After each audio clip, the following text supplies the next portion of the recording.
Ya bismillahirrahmanirrahim. Itu udah pertanyaan itu curhat. Ya kalau orang latihan jadi tokoh ya memang bingung-bingung sedikit itu bagus lah itu. Ya bagus gak masalah kan. Sampean bingung terus kelihatan bingung ya bagus jujur. Ya kalau orang latihan jadi kiai, jadi bunyai ya memang begitu ya. Ya agak-agak bingung sedikit. Kalau sudah mapan kayak saya tidak pernah bingung, santai. Karena tadi sudah yakin semuanya sudah ditulis di Lauh Mahfudz. Yang jelas begini, pertanyaan itu ada dua. Zaman Nabi pun ngendikan ada dua. Ada su'alul mustafhim, orang tanya ingin paham. Ada su'alul muta'annid, tanya ingin mempersulit. Nah biasanya masyarakat juga dua tadi, ada tanya ingin tahu, ada tanya yang memang muta'annid. Muta'annid itu memojokkan kiai.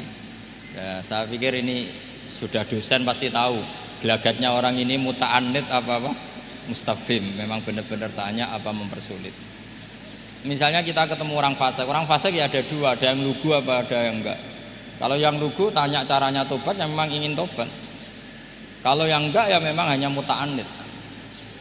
Sehingga kata masyiatullah itu juga pernah dipakai orang kafir.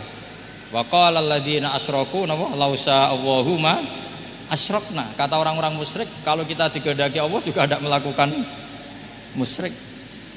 Tapi mereka ingin menjebak Nabi bahwa kamu yang kampanye tentang masyiah, berarti kita musyrik pun karena masyiah. Orang kampung juga gitu. Saya masih ingat guru saya Kiai Haji Maimun Zubair pernah ditanya tentang orang haid yang karena free sex, karena seks bebas. Bukan karena ketularan atau karena orang lain. Memang dia sendiri yang nakal. Yang tanya dokter, tentu yang tanya dokter. Dokter itu berambisi menemukan obat haid. Jawabannya Mbah Mun itu unik, padahal beliau itu sangat sayang sama umat.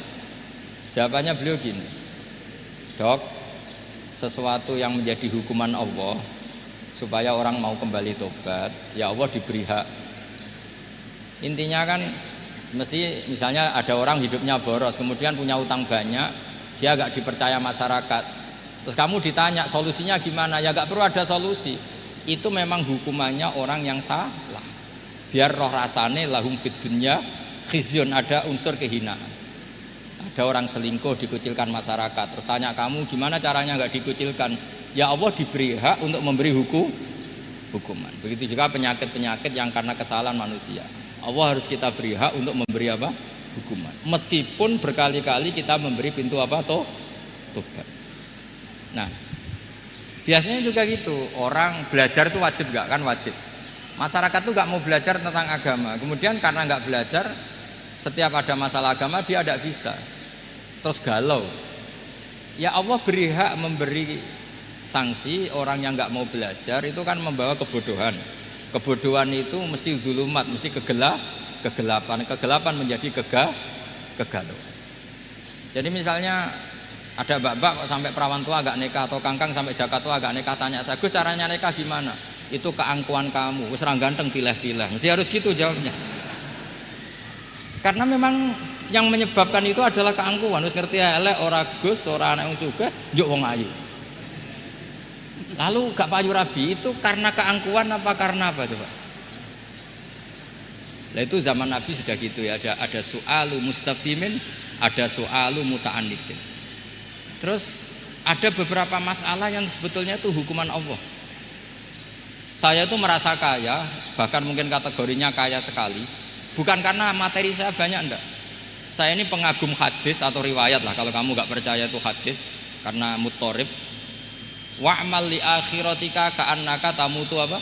Godan. Beramallah untuk akhiratmu seakan-akan kamu mati besok. Saya ini kan harus keceluk kiai gede, di orang saya umur saya itu banyak sekali. Wong urip nganti sesuk di 200.000 ini mewah menurut saya itu.